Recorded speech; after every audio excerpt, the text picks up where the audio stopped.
जय हिंद। नमस्कार साथियों, आप सभी लोग कैसे हैं। उम्मीद करते हैं कि आप सभी लोग अच्छे होंगे। और साथियों, आप सभी लोग की जो तैयारी है बिल्कुल अच्छी तरीके से चल रही होगी।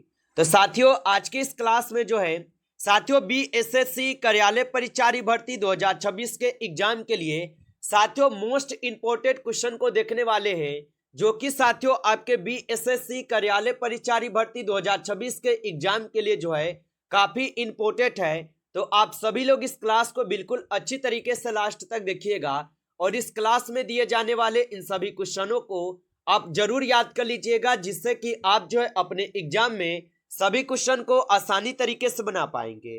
तो चलिए साथियों, क्लास को स्टार्ट करते हैं।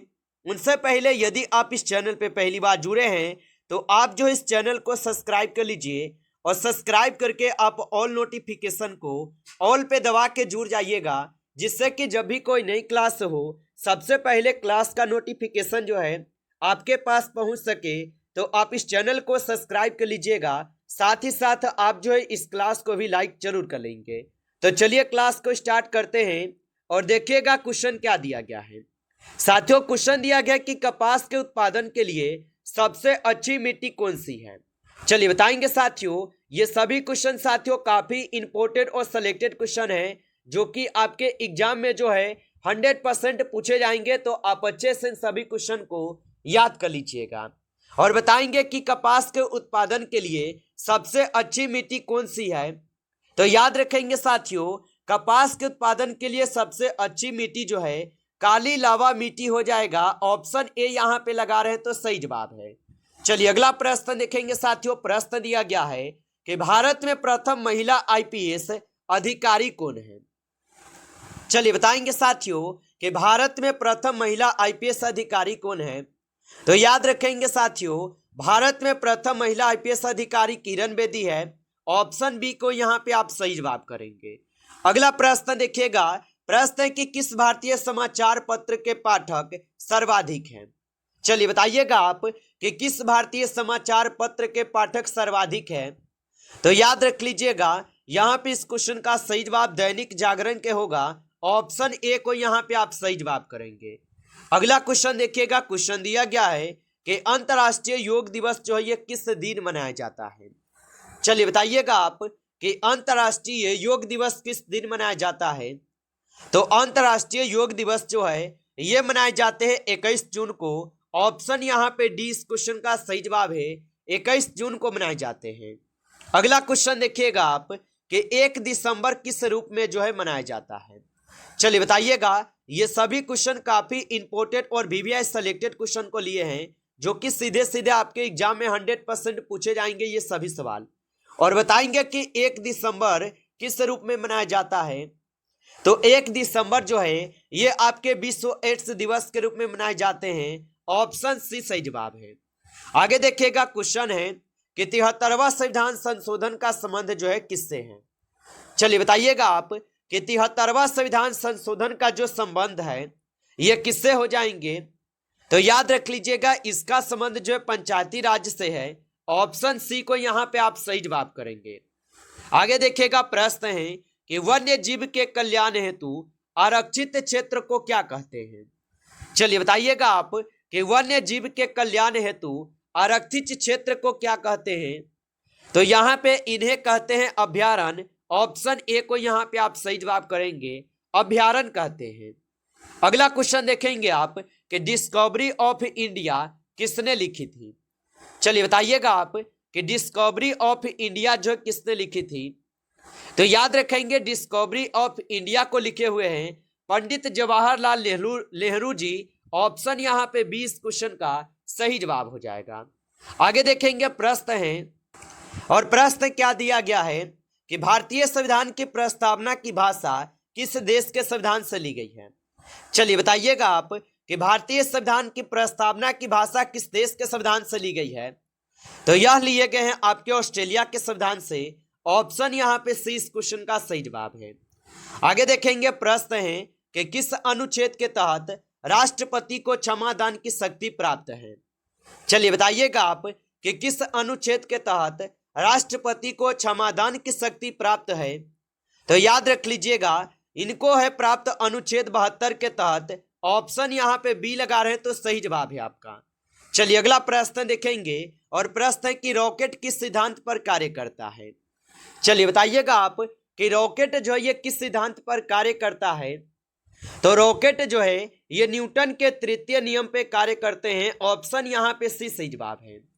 अगला प्रश्न देखेंगे कि टाइगर परियोजना कार्यक्रम किस वर्ष जो है शुरू किया गया था। तो टाइगर परियोजना कार्यक्रम किस वर्ष में शुरू किया गया था। तो ये शुरू किए गए थे आपके 1973 में। ऑप्शन यहाँ पे बी सही जवाब है। आगे देखेंगे क्वेश्चन है कि पानी में घुली हुई कौन सी गैस उसे क्षारीय बनाती है। चलिए बताइएगा आप कि पानी में घुली हुई कौन सी गैस है जो उसे क्षारीय बनाती है। तो याद रखेंगे अमोनिया हो जाएगा। ऑप्शन ए यहाँ पे इस क्वेश्चन का सही जवाब है। आगे देखिएगा प्रश्न दिया गया है कि सूर्य में ऊर्जा का मुख्य स्रोत क्या है। तो सूर्य में ऊर्जा का जो मुख्य स्रोत होगा ये क्या हो जाएंगे। तो सूर्य में ऊर्जा का मुख्य स्रोत जो है नाभिकीय संलयन हो जाएंगे। ऑप्शन सी को सही जवाब कीजिएगा। आगे देखिएगा प्रश्न दिया गया है कि चंद्रगुप्त मौर्य ने अपने अंतिम दिन कहां पे व्यतीत किए थे। चलिए बताइएगा आप कि चंद्रगुप्त मौर्य ने अपने अंतिम दिन कहां पे व्यतीत किए थे। तो ये अपना अंतिम दिन जो है श्रवणबेलगोला में व्यतीत किए थे। ऑप्शन सी सही जवाब है। आगे देखिएगा प्रश्न दिया गया है कि 1857 के विद्रोह की विफलता का मुख्य कारण क्या था। चलिए बताइएगा आप। और आप अभी तक इस क्लास को जो है लाइक नहीं किए हैं तो आप इस क्लास को एक बार लाइक कर लेंगे।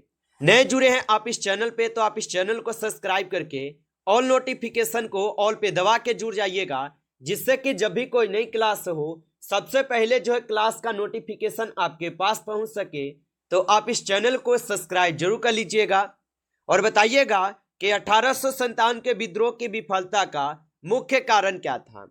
तो याद रखिएगा ये आयोजन तथा नेतृत्व का अभाव था। ऑप्शन ए यहाँ पे इस क्वेश्चन का सही जवाब है। आगे देखिए प्रश्न यहाँ पे है कि अधिकतम ऑक्सीजन जो है ये किससे उपलब्ध होती है। चलिए बताएंगे आप कि अधिकतम ऑक्सीजन किससे जो है उपलब्ध होती है। तो अधिकतम ऑक्सीजन जो है ये आपके पादप पलवक पुंज से जो है प्राप्त होते हैं। ऑप्शन डी सही जवाब है, याद रखेंगे। आगे देखिएगा प्रश्न है कि बिहार का राजकीय पक्षी कौन सा है। चलिए बताइएगा आप कि बिहार का राजकीय पक्षी कौन है। तो बिहार के राजकीय पक्षी गौरैया है। ऑप्शन यहाँ पे आप बी करेंगे, इस क्वेश्चन का सही जवाब गौरैया हो जाएगा। आगे देखेंगे प्रश्न दिया गया है कि सौर मंडल का सबसे बड़ा ग्रह कौन सा है। चलिए बताइएगा आप कि सौर मंडल का सबसे बड़ा ग्रह कौन सा है। तो सौर मंडल का सबसे बड़ा ग्रह जो है यहाँ पे बृहस्पति है। ऑप्शन डी को आप सही जवाब करेंगे। अगला क्वेश्चन देखेंगे कि भारतीय रिजर्व बैंक का जो मुख्यालय है ये कहाँ स्थित है। चलिए बताइएगा आप कि भारतीय रिजर्व बैंक का जो मुख्यालय है ये कहाँ पे स्थित होगा। तो भारतीय रिजर्व बैंक का जो मुख्यालय हो जाएंगे ये मुख्यालय कहाँ पे स्थित है। तो ये मुख्यालय स्थित हो जाएंगे मुंबई में। ऑप्शन यहाँ पे जो है बी करेंगे, इस क्वेश्चन का आप सही जवाब। अगला क्वेश्चन देखिएगा। क्वेश्चन है कि मानव शरीर की सबसे बड़ी ग्रंथि जो है कौन सी है। चलिए बताइएगा आप कि मानव शरीर की सबसे बड़ी ग्रंथि कौन सी है।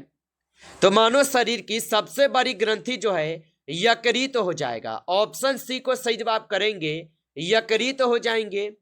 अगला क्वेश्चन देखिएगा। क्वेश्चन है कि हीराकुंड बांध जो है ये किस नदी पर बना है। चलिए बताइएगा आप कि हीराकुंड बांध जो है ये किस नदी पर बना है। तो साथियों हीराकुंड बांध जो है ये बने हुए हैं आपके महानदी पे। ऑप्शन बी को यहाँ पे आप सही जवाब करेंगे, महानदी पे बने हुए हैं। आगे देखिएगा प्रश्न दिया गया है। प्रश्न की कथकली किस राज्य का प्रसिद्ध यहाँ पे नृत्य है। चलिए बताइएगा आप कि कथकली किस राज्य का प्रसिद्ध लोक नृत्य है। तो कथकली जो है ये आपके केरल राज्य का प्रसिद्ध लोक नृत्य है। ऑप्शन बी सही जवाब है। आगे देखिएगा प्रश्न दिया गया कि वायुमंडल में सर्वाधिक मात्रा में पाई जाने वाली गैस कौन सी है। चलिए बताइएगा आप कि वायुमंडल में सर्वाधिक मात्रा में पाई जाने वाली कौन सी गैस है।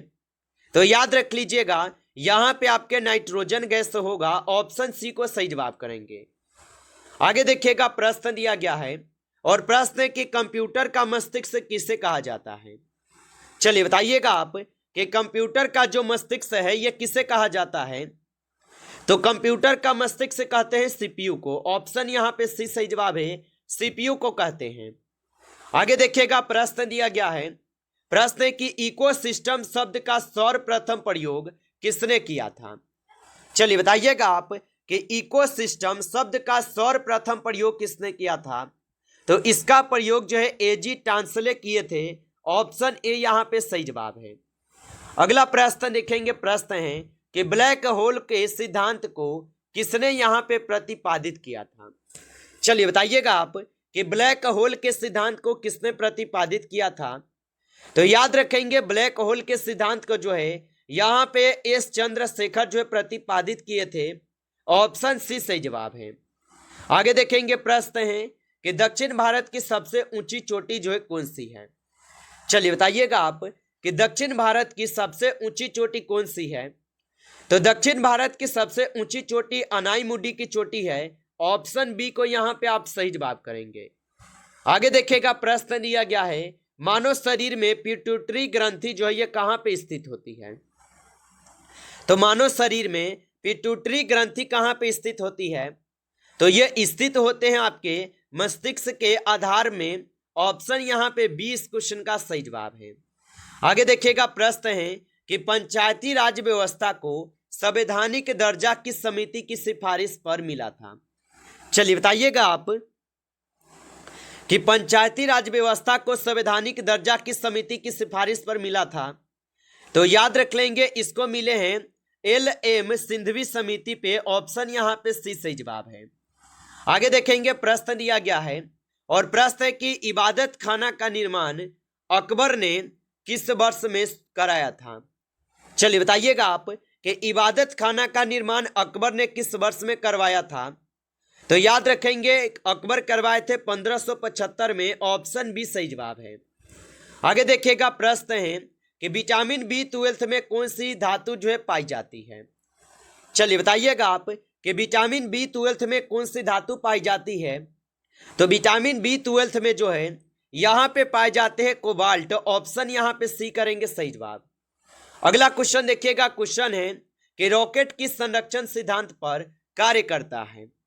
चलिए बताइएगा आप कि रॉकेट किस संरक्षण सिद्धांत पर कार्य करते हैं।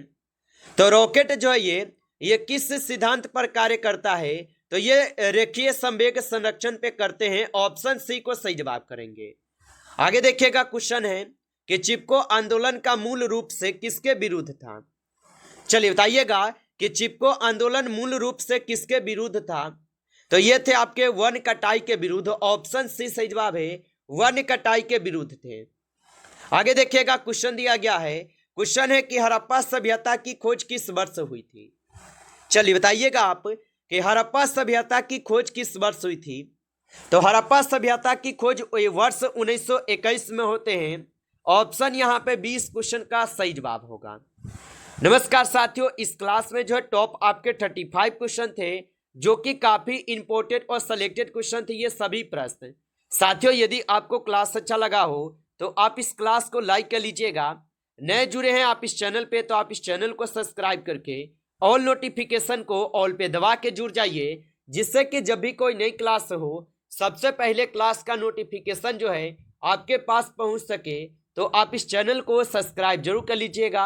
चलिए फिर मिलते हैं आपसे नेक्स्ट टॉपिक के साथ नेक्स्ट क्लास में। तब तक के लिए जय हिंद, जय भारत।